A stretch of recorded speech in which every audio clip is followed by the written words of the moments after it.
Olá a todos os participantes. Meu nome é Maria Luísa de Souza Barbosa, eu sou médica veterinária. É um enorme prazer estar aqui com vocês no quarto CONACIMES, Congresso Nacional de Ciências Médicas e da Saúde Online. Eu trouxe o tema, vou falar para vocês a respeito da homeopatia e ela na saúde única, como a homeopatia se insere na saúde única. Eu me formei na graduação de veterinária lá no ano de 2020, né, em Umbi-Morumbi. E durante a minha graduação, eu tive bastante embasamento em clínica, em hospital veterinário de cães e gatos, né? As outras áreas eram poucas abordadas no tema de disciplina da grade curricular do meu curso, e quando eu fui me encontrar, foi na homeopatia, né? Então, eu terminei a graduação, fiz uns estágios com silvestres também, animais marinhos, bugios, mantenedouros. Foi bastante interessante, eu pretendo atuar nesta área, né? Para mim é um desafio estar aqui falando sobre o desenvolvimento da saúde em relação ao potencial do desenvolvimento da sociedade. Porque às vezes a gente tem um olhar muito fechado na clínica e a gente não percebe que o fato de adoecer, do animal estar doente, se define como um sistema abalado, seja nervoso, seja imune, sanguíneo, fisiológico, cardíaco, hepático, renal. É um sistema afetado, um sistema em desequilíbrio. E esse sistema, ele se traduz pelo ambiente em que o indivíduo está inserido.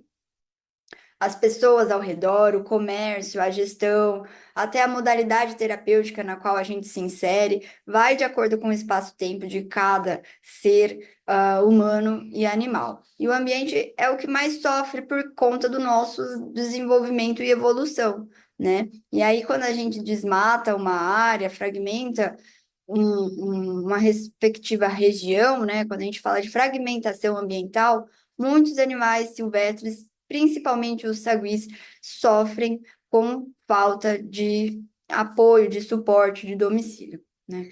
E aí eles começam a invadir as casas, a terem um contato mais próximo com as zonas urbanas, e isso vai afetando todo o potencial de evolução daquela espécie. Isso quando ela não entra em extinção, né? Que é uma parte triste do controle populacional de animais.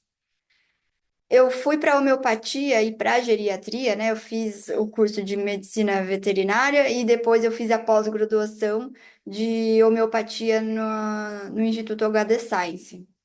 Fiz geriatria também porque eu via que os meus colegas não tinham uma empatia tão grande com o animal senil, né? O animal senil ele é definido como aquele que tem todas as doenças, aquele que não vai ter tratamento, que é paliativo. E eu não me conformava com isso. Então, eu fui ter essa delicadeza de saber sobre as particularidades em relação ao metabolismo, a doses adequadas para esses animais, nessa faixa etária, né? Ter todo esse cuidado de focar principalmente no envelhecer. E aí a gente tem o ramo da geriatria, né, antecipadamente gerontologia, para poder equilibrar e ofertar qualidade de vida para estes animais, né, de acordo com a faixa etária. E até a forma como você se comunica durante um atendimento, né, se você se apresenta geriatra, a pessoa, o tutor já se sente mais confortável e aliviado. Por quê? Porque o organismo ele não é tratado como um órgão único, ele está englobado em todo um sistema. Então, são partículas de um determinado anexo, né? São vários anexos que reduzem, refinam e nos traduz o que significa aquele caso. Bom, eu fiz o mestrado em saúde única, trabalhei com bugios e saguis, eu defini os principais fenótipos de envelhecimento, né? Um animal, ele é considerado idoso a partir de tal idade, e depois dessa idade ele já apresenta algumas mudanças corporais por conta daquilo, né? Do passar dos anos. E também há a questão das principais doenças que acometem os animais nessa faixa etária, de acordo com o espaço-tempo, né? Aí a gente começa a lutar saúde versus doença, cunho financeiro, econômico associado nas principais definições. E, além de tudo, a gente precisa lidar com os dados de óbitos, né? Expectativa de vida média de cada espécie, de acordo com o ambiente em que ela está inserida. E o que é a homeopatia? A homeopatia é um sistema terapêutico criado pelo médico Samuel Hahnemann. Hahnemann foi o criador, ele é o pai da homeopatia. Desde 1976, ele segue o princípio de similia similibus curantur. A própria doença pode desenvolver a cura. Então, quando, por lei de semelhanças, né, seguindo os pilares, eu experimento no indivíduo sadio um remédio succionado, dinamizado, e eu consigo identificar os principais sintomas que aquela substância ocasiona no corpo humano, animal, eu sei o potencial terapêutico que aquilo tem de tratar o próprio organismo intoxicado ou afetado por aquela medicação, né? Sempre priorizando um medicamento único nas nossas prescrições, sendo aí utilizado as doses infinitesimais para poder modular cada aspecto do quadro. Por quê? Porque quando a gente tem uma doença aguda, a gente trata de forma aguda. Se eu tenho uma doença crônica, eu precisaria de pelo menos, ao mesmo tempo que a doença demorou para se instalar no organismo para tratar aquele animal. Então, a gente mascara muito algumas coisas, né, com o decorrer dos anos. Isso, no futuro, gera um potencial ruim, tóxico, crônico de doença, de patologia no organismo, né? E isso é bastante difícil da gente criar consciência e tratar. Aí eu vou passar aqui, ó, para vocês e vou mostrar o que as doses simbolizam na prescrição do veterinário. Então, quando você pega um medicamento lá, Equinácea angustifolia, que é um medicamento utilizado para estimular o sistema imune. E hoje a gente já fala de negativar o FeLV, a leucemia felina, com um fortalecedor do sistema imune homeopático, né? São várias medidas, vários acompanhamentos para a gente conseguir chegar nesse sucesso terapêutico, nesses resultados tão grandiosos. Porém, quando a gente pega esse medicamento para tomar, a gente tem que ter em consideração esses quatro campos aqui, né? Visualizando na nossa mente para a gente conseguir achar o potencial de ação da homeopatia. Então, a gente tem o sistema em qual a gente está inserido no ambiente, a casa, o comércio, a relação social, as famílias. Isso é um sistema, né? E a doença começa num desequilíbrio deste sistema. Através do nosso campo mental, a gente consegue ter noção do que esse sistema energético significa nas nossas vidas, né? E quando é em desequilíbrio, o potencial de nos adoecer. Tendo essa metabolização psicossomática, né, que muitas das vezes a gente sente com o coração a emoção do que aquele distúrbio simboliza, a gente tem o final, que é quando a gente não percebe nada disso e só se dá conta do problema, é quando está instalado no físico, entendeu? E aí a gente entra na CICH quando está ali na superfície do corpo, na periferia do corpo ou nos órgãos central, tem toda essa questão da doença sair de dentro para fora, né?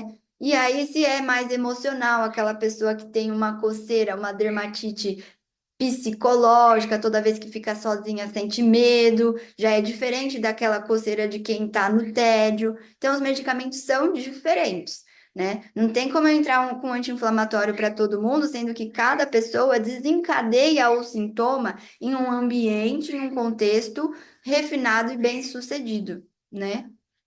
Para todos nós. Aí, quando a gente está falando dessas emoções, a gente entra na 12 a 30 CH, né? Porque aí a gente já vai pegar essa questão da emoção. E quando já é psicose, uma neurose, a gente entra na 200 CH. Beleza? Só para vocês entenderem essas doses infinitesimais.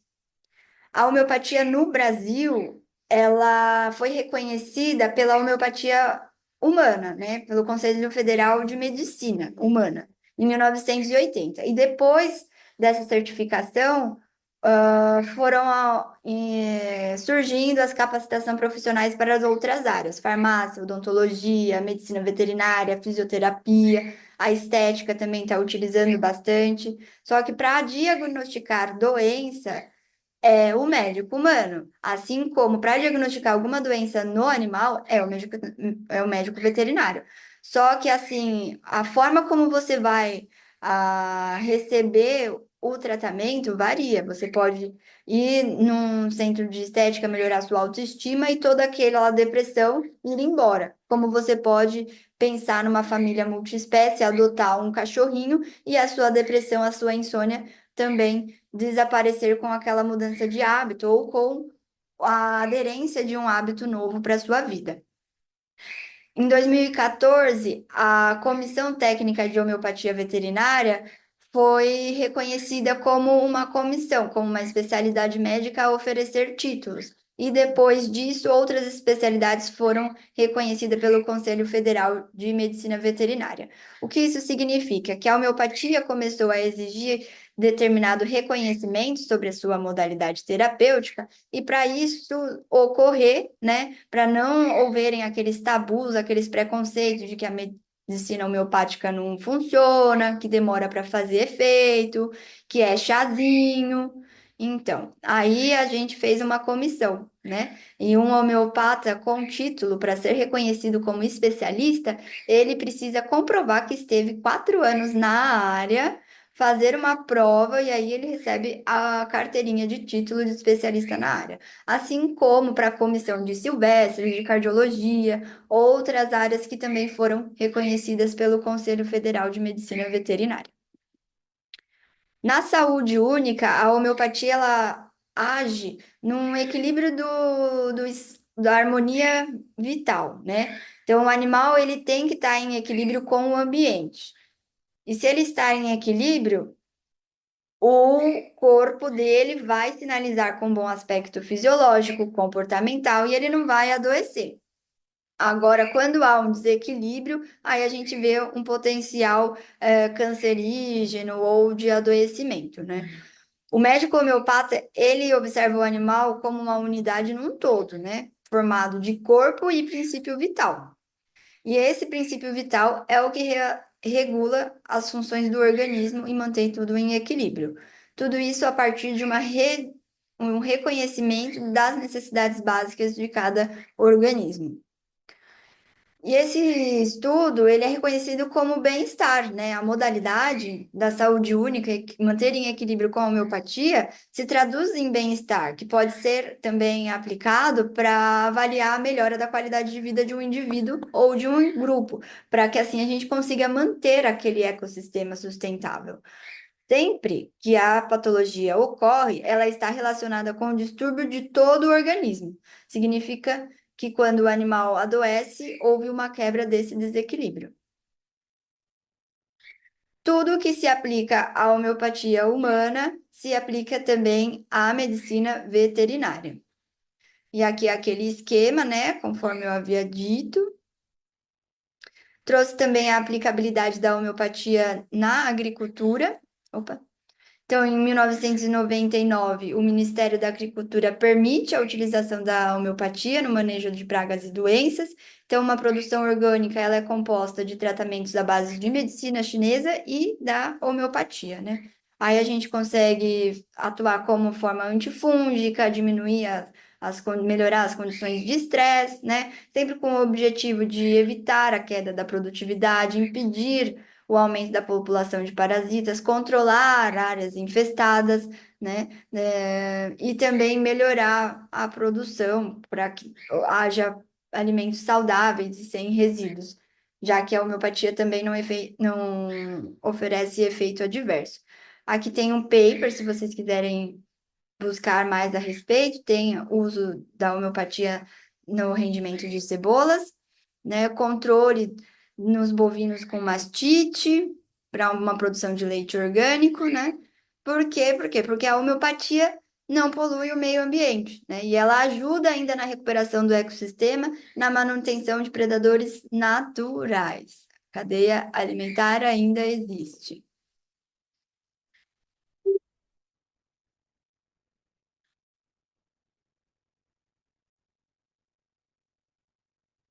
Interrompi ali a gravação, é porque meu calopsita ele estava cantando alto e interrompendo a nossa apresentação. São coisas que acontecem quando a gente está no ambiente virtual, né? No presencial também, sempre alguém bate na porta, uma vontade de ir no banheiro, né? Acontece. Mas, enfim, só para mostrar que a gente tem, não é o meu forte, a agricultura, não que eu não goste, eu gosto muito. Eu pretendo trabalhar com isso mais para frente. Mas, no momento, eu também acompanho a grande parte da aplicabilidade sendo realizada pelos papers mesmo, tá? Tem muita pessoa nessa área, muitas pessoas, estudantes, mestrandos, doutorandos fazendo trabalhos, né, buscando mais essa interconexão com outras modalidades terapêuticas. Trazendo mais um pouco o contexto da saúde única em relação às zoonoses, né? O principal foco da saúde única é controlar essas doenças infecto-contagiosas. Então, a gente já viu que a homeopatia ela consegue contribuir aqui para frente, tem alguns papers, né? Por exemplo, o uso da giardia para controlar a infecção de giardia no organismo, no ambiente. Então, saúde única também foi feito alguns estudos com a homeopatia em mananciais, nas nascentes de água, né? E o que isso influenciava no ambiente. Que mais um pouco na pecuária, o uso de homeopatia na mastite é bem relatado. Então, ali, o animalzinho infectado ou um ambiente infectado por conta desses dejetos pode reinfectar o próprio animal, infectar o outro animal e também o humano. Aqui a gente exemplifica bastante, né? Tem algumas doenças, não vou me aprofundar, porque senão a gente vai tomar muito tempo, mas doenças que passam do animal para o ser humano e vice-versa, ou espécie específica, algumas só para animais, a esporotricose, por exemplo, que passa do gato para o humano, sarna. Sarna é bastante comum em mamíferos, ah, salmonela também no alimento contaminado. Existem esse controle aí realizado pelo Centro de Zoonoses para que a gente não adoeça a cunho macro, né, das nossas indústrias de agricultura e pecuária também. E aqui é um card, eu trouxe esse card só para a gente se atentar quando a gente vai no médico. Às vezes tem uns folhetinhos lá dizendo, né, o que aquele mês representa em relação à saúde, na gestão hospitalar. Então, fazem outubro rosa, por exemplo, então tem aquele olhar mais delicado para um determinado cunho patológico, né? Ou até mesmo esses informativos que traz alguns exemplos de zoonoses são informativos e ajuda na disseminação de conhecimento. Ah, agora vou falar a respeito de alguns casos clínicos, né? Como a homeopatia ela atua, principalmente em doenças degenerativas ou neurodegenerativas, nos animais, que é o meu alvo, né? O meu campo de trabalho. Então, quando a gente pega um atendimento, a gente faz a repertorização dos principais sintomas físicos e mentais também, né? O comportamento do animal. Esse é um esquema tecnológico, né? Que a gente tem um aplicativo, um programa de computador para poder fazer essa repertorização de forma digital, mas existe também, daqui a pouco eu mostro para vocês, o livro, a Bíblia, que dá para a gente fazer de forma manual. Então, eu trouxe o caso da Belinha, uma cachorra de 13 anos que nunca deu problema. Nunca deu problema assim, né? O que que é dar problema? Ela nunca fez arte e ela nunca ficou doente, nunca tive muita muito tempo para cuidar do meu animal, né? Mas ela nunca me deu problema em relação à alimentação, a xixi, cocô, sempre muito independente. Isso é o que a gente deveria escutar de forma mais adequada para a gente conseguir definir o papel daquele animal na família multiespécie, daquela família que chegou para o atendimento, né? Porque o tutor chega, ele solta o problema do animal, o que a queixa principal, né? O problema dele, que muitas vezes está relacionado ao cunho financeiro, que ele não vai conseguir tratar do animal, ou o tempo dele também é despejado, e a questão de, mas eu não vou conseguir porque o meu meu avô morreu, alguma coisa assim, sempre está relacionado com a doença do animal. Quando o animal chega enfermo para nós, pode crer que o ambiente não está equilibrado. Então, ela chegou para atendimento porque ela caiu numa poça de água e convulsionou, né? E aí ela chegou com a cervical virada para a lombar, bem característico de uma convulsão, mas a gente diagnosticou como AVC. Para diagnosticar AVC, a congestão ou isquêmico, é recomendado a tomografia, mas a gente não tinha essa facilidade de fazer o tutor desembolsar um valor um pouco alto para poder fazer o exame complementar, né? E aí a gente começou a tratar, fizemos um diazepam, colocamos ela no sorinho e começamos com o Plus de barita carbônica, que é um medicamento, aqui está a matéria médica, que trata AVC. Então, vocês conseguem ver que tem a questão comportamental. Normalmente, indivíduos que precisam da barita carbônica são aqueles que apresentam um status de menos-valia, inferioridade, são inseguros, dando a impressão de serem imbecis, tímido e covarde, com forte aversão a estranho, sempre se esconde. E ela cobre todos esses sintomas físicos, lipomas, tosse crônica, paralisia pulmonar, útil para restabelecer a energia nervosa depois do AVC. Então, a Belinha, ela estava com alguns espasmos, né? Ela não tinha força para ficar de pé. E depois da varita carbônica, ela começou a caminhar. E aí eu fui fazer a repertorização dela. Então, eu entrei com um episódio que eu sabia que seria bom para o caso dela, que provavelmente foi um AVC, um distúrbio ali neuronal, ocasionando um déficit cognitivo e locomotor. As chances de sequelas são grandes, né? E é muito importante. Porque às vezes a gente lida só com as sequelas do AVC e a gente não consegue discorrer sobre isso com o tutor, às vezes o tratamento não dá muito certo, né? Depois de estabilizado, o animal vai para fisioterapia, acupuntura, e muitas das vezes ele obtém o retorno da função locomotora. Mas é muito difícil e demorado, porque era algo. Algo destrutivo que já vem de um tempo, né? O organismo do animal também já não é o mesmo e o predispõe àquele tipo de situação. Então, a Belinha, depois do plus de barita, ela estava com incontinência urinária, né? A gente colocou ela para andar, ela comeu, mas ela estava com desequilíbrio, com fraqueza nos membros pélvicos, um pouco abstraída ao meio em qual estava inserida, uma cachorra super carinhosa, complacente, mas ela ainda estava com uma convulsão focal. E aí, quando eu repertorizei, o medicamento que cobriu 5 dos sintomas foi o natro muriático, e ele teve uma pontuação boa em relação aos outros medicamentos. Por exemplo, a Nux Vomica, que teve 4 cobertura e uma pontuação 8. E aí, para a gente fazer a escolha, tanto do medicamento, de acordo com o repertório, quanto da potência, o que vai definir, né, esse protocolo é a leitura da matéria médica. Então, a gente tem livros de páginas e páginas de matéria médica, são muitos medicamentos para a gente conseguir lembrar de todos, então o repertório ele nos dá uma direção, e aí a gente consegue escolher o remédio de acordo com a afinidade que ele apresenta sobre o paciente, né? E aqui, quando eu estava fazendo a receita dela, o tutor chegou para poder levar ela para casa. E aí ele acabou comentando comigo, né? Ele não sabia se tinha me contado essa história ou não, que a Belinha era da sogra dele, que faleceu há mais de 10 anos. E eu achei isso surpreendente, porque o natro muriático, ele tem aplicabilidade para tratar luto de mais de 10 anos, né? E aí a Belinha, ela estava lá no dia do velório, largada aos 2 anos de idade. Quem iria ficar com a Belinha? Ninguém queria ficar com a Belinha, e aí ele pegou a Belinha, né? Falou com a esposa dele e eles levaram a Belinha para casa.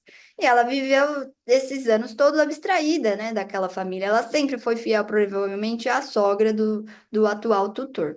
E quando chegou para a gente tratar, né, o miasma dela, o ambiente em que ela está inserida, veio o natro muriático e toda essa questão do luto. Aqui, né, esse é o livro, o repertório de homeopatia, que a gente utiliza bastante, tá? Trouxe outro caso de AVC com a aplicabilidade da varita carbônica.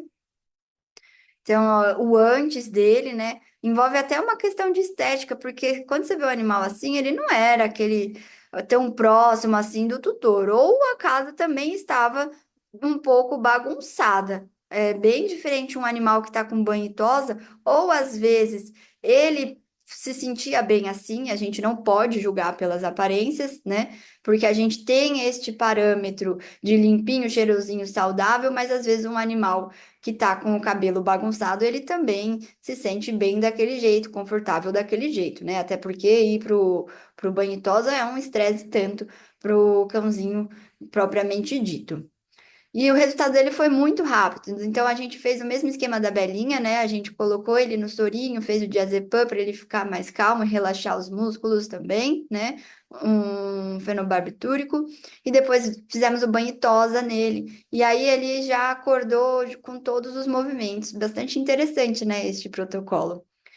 Ele também chegou com a cervical para a lombar e depois de algum tempo ele estava dessa forma. Estava um pouco com desequilíbrio, não conseguia ficar em pé, mas aí, ao longo do tempo ele foi retornando, já estava ali até cantando pneu para poder dar um rolê lá fora.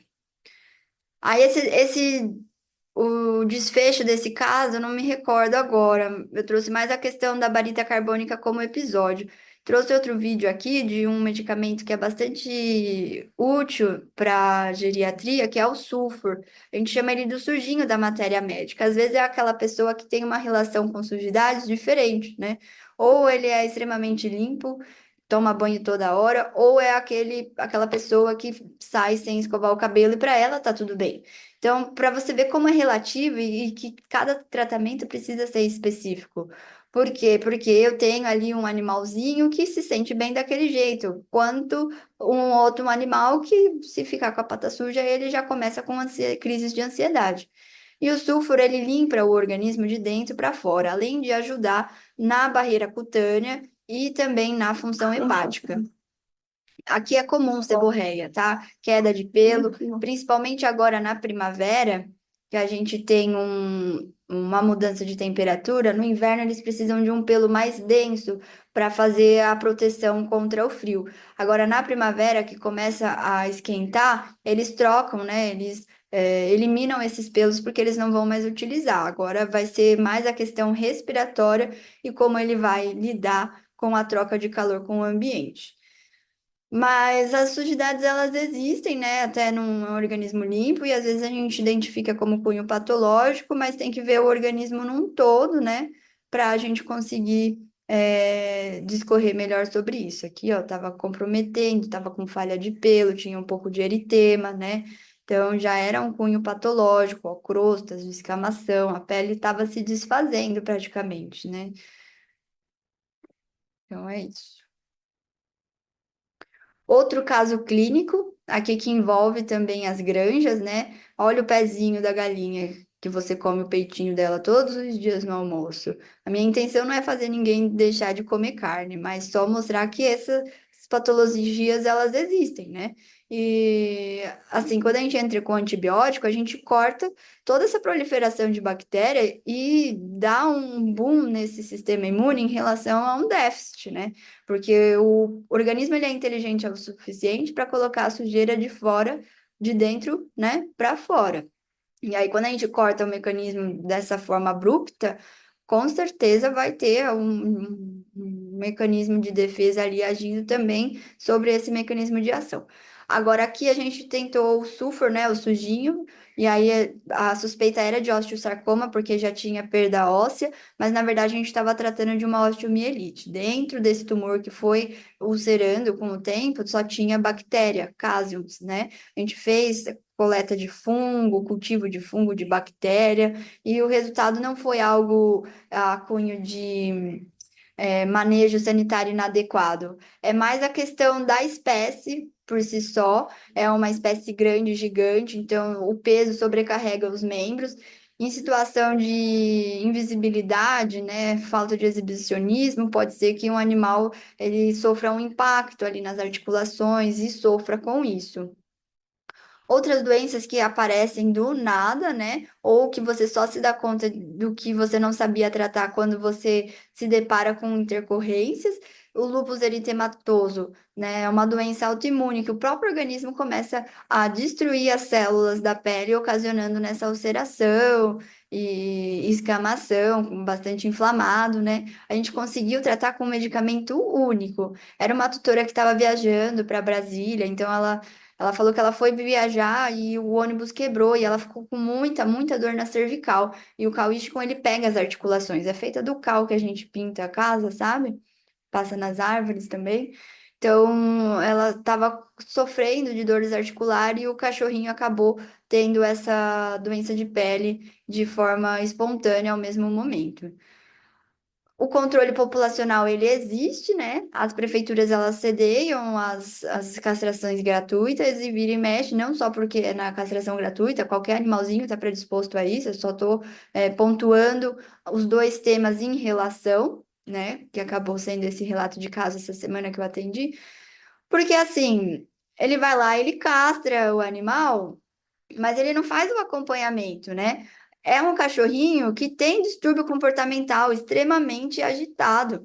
Ele mesmo de cone, ele conseguia alcançar o testículo e quando aumentavam-se esse cone, ele raspava o bumbum no chão. Como que vai segurar o cachorro sem sentar, né? Você vai manter o repouso pós-cirúrgico de um cão e não pode fazer ele sentar. E a gente entra com a homeopatia para ajudar a modular o comportamento, né? A gente tratando essa ansiedade de antecipação, agitação, às vezes trauma, né, durante o momento ali da sedação, sabe lá o que aconteceu durante o momento que o animal esteve inconsciente, né, que é o que acontece também, quando você toma uma anestesia, você fica inconsciente. O médico tá ali te operando, te tratando, mas aonde que a sua cabeça está naquele momento? Então, são vários pontos a se relevar durante um tratamento, né? Então, sempre busque pelo menos, no mínimo, três justificativas para cada ação. Então, a gente entrou com a arnica montana de trauma, né? Porque ele estava se automutilando, ele estava traumatizando o próprio testículo, a área de incisão cirúrgica, e a cilícia terra, que é para feridas que não cicatrizam, e ela ajuda também a expulsar o corpo estranho. Então, por exemplo, o testículo para o animal era algo normal, e aí tiraram como se a testosterona dele fosse algo ruim. Realmente, a gente precisa controlar a população. Não dá para ter animal sem castrar andando solto na rua. A chance de hiperpopular, né, de cães na rua é muito grande, né? Depois se torna um problema de saúde pública. Ah, e aí, quando você tira o testículo, é como se ele fosse um corpo estranho para aquele ambiente em qual o animal está inserido, né? Tanto por conta das questões comportamentais envolvidas no hormônio, quanto na questão de saúde pública. Aqui, uma dermatopatia alérgica, né? É um psicótico sifilídico, que a gente diz na linguagem da homeopatia, um animalzinho que não gostava de ficar sozinho, então o tutor tinha que sair para trabalhar, ele ficava muito tempo sozinho realmente. E aí ele começava a se automutilar a orelha. Aí a gente tratou com a pulsatila nigricans, né, na 30CH, pensando na emoção, no psicossomático. Normalmente a gente faz 3 glóbulos para cães e gatos, para humanos 5, para aves, pequenos animais, 2 glóbulos, tá? A dose não é dependente, é estímulo dependente. Então, às vezes a gente pega um antibiótico de 250 miligramas e ele serve para animais de determinados pesos. Se eu entrar um animalzinho de 1 quilo, o antibiótico de 250 miligramas, um comprimido, eu posso intoxicar, gerar vários efeitos adversos.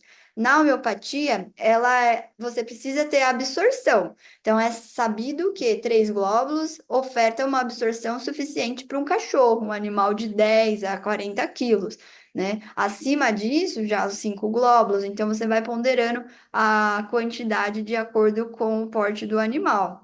Tem animal que não aceita medicamento na boca. A homeopatia, por ter a apresentação em sacarose, glicerina ou álcool, ela acaba sendo mais palatável. Então, você consegue colocar na água e deixar lá um pote com medicamento e outro sem medicamento. E o animal se automedica. Aqui também em questões de como os sistemas estão relacionados, né? Era um tutor fumante e o cachorrinho Pinscher estava com esse nódulozinho do tamanho de uma ervilha. Quando a gente começou a tratar com antimônio tartário, porque era um animalzinho que tinha quase todos os dentes comprometidos, aí esse nódulo, né? Então a gente transformou o tumor em bactéria. Será que se a gente deixasse esse tumor aí, se transformaria em algo maligno? Bom, muitos estudos ainda, né, têm que ser realizados para a gente saber o potencial dessa ação. Mas, enfim, aí o. Ixi, não vai rolar o vídeo. Tudo bem. Mas, enfim, era só mostrando aqui o vídeo dessa foto que saiu bastante pus e depois a gente tratou como uma ferida e cicatrizou. A cicatrização, ela ocorre de 7 a 15 dias, na grande maioria, né? Só que a queloide, a marca da ferida, a cicatriz, fica por até 3 anos ou mais. Aqui um outro caso, eu acho interessante apresentar esse caso, abscesso dentário é comum, né? Não trata os dentes, quer tratar o animalzinho como membro da família, mas não cuida do hálito dele, né? Então a gente tem o óleo essencial de hortelã-pimenta, que ajuda a equilibrar a carga de micro-organismo do ambiente e faz com que isso seja eliminatório da, da, da doença da saúde bucal. Na verdade, pode ser utilizado para controle de micro-organismo bucal, dos dentes, das bactérias da boca, mas não tem nenhum estudo comprovando isso.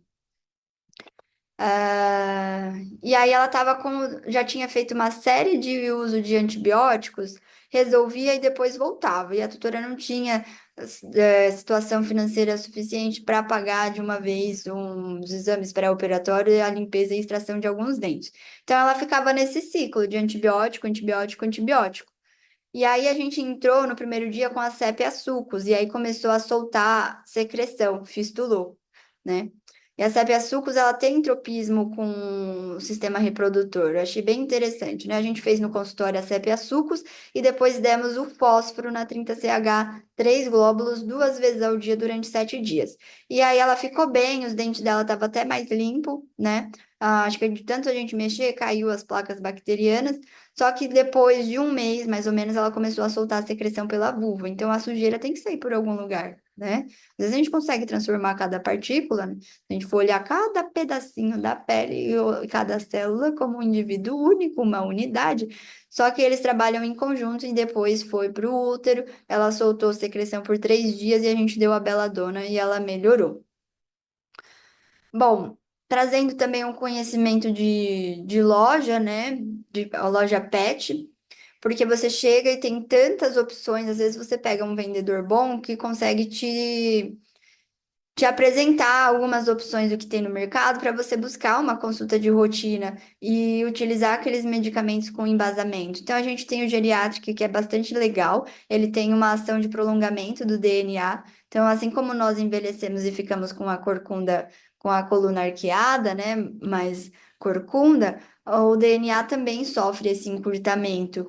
E aí diminui a resposta aos medicamentos, porque fica mais componente disponível no plasma, no tecido adiposo, as chances de fazer uma autointoxicação por conta de uso de medicamentos é muito grande, né? E sabendo que o seu DNA já não tem mais resposta para aqueles remédios. Ele está com o metabolismo mais lento, dificulta a excreção, a metabolização dos princípios ativos. Então, a gente entra também com o CIST-aid para ajudar a não sobrecarregar o sistema urinário. Tem medicamentos para controle de queda de pelo, para o animalzinho ficar mais relax, mas não é o problema da geriatria, seria inserido mais nos animais mais novos.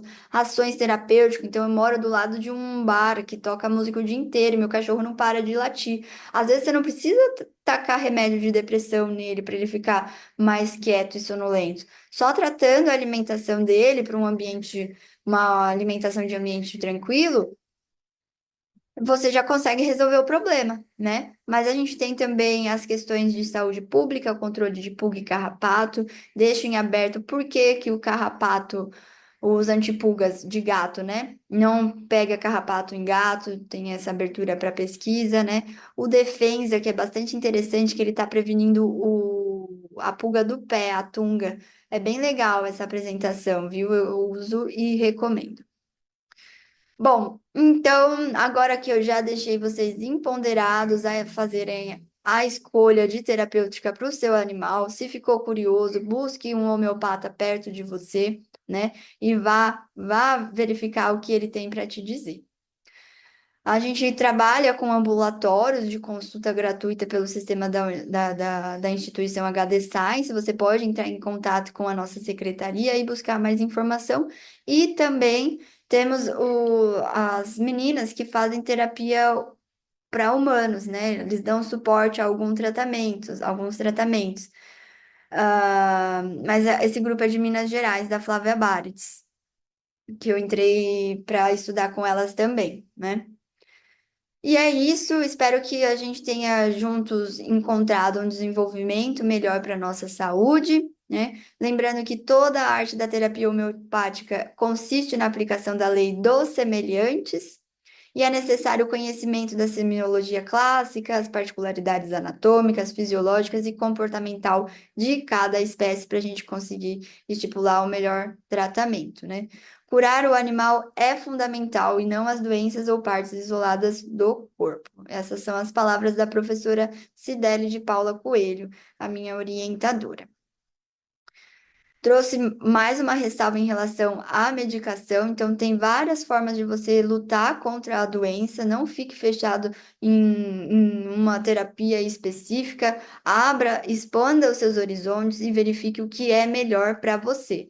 Mas pelo menos tente outros caminhos para que você consiga dizer lá na frente que você pelo menos tentou, né? Então, os medicamentos que oferecem efeito adverso ao seu uso já não é legal, né? E quando ele oferece a longo prazo uma deteriorização, um comprometimento do seu rim e fígado, é pior ainda. Aqui eu trouxe o exemplo de um caso de uma cadelinha que desde os 6 meses de idade sofre com crise alérgica da pele, né? Uma cachorra atópica, muito comum essa doença ultimamente. E ela não se deu bem com nenhum remédio alopático, só com o corticoide. Então, quando ela tinha crise, ela era tratada com o corticoide. Olha a qualidade do pelo dela, como ficou, né? A gente vê que, mesmo assim, mesmo controlando, ela ainda não estava estabilizada.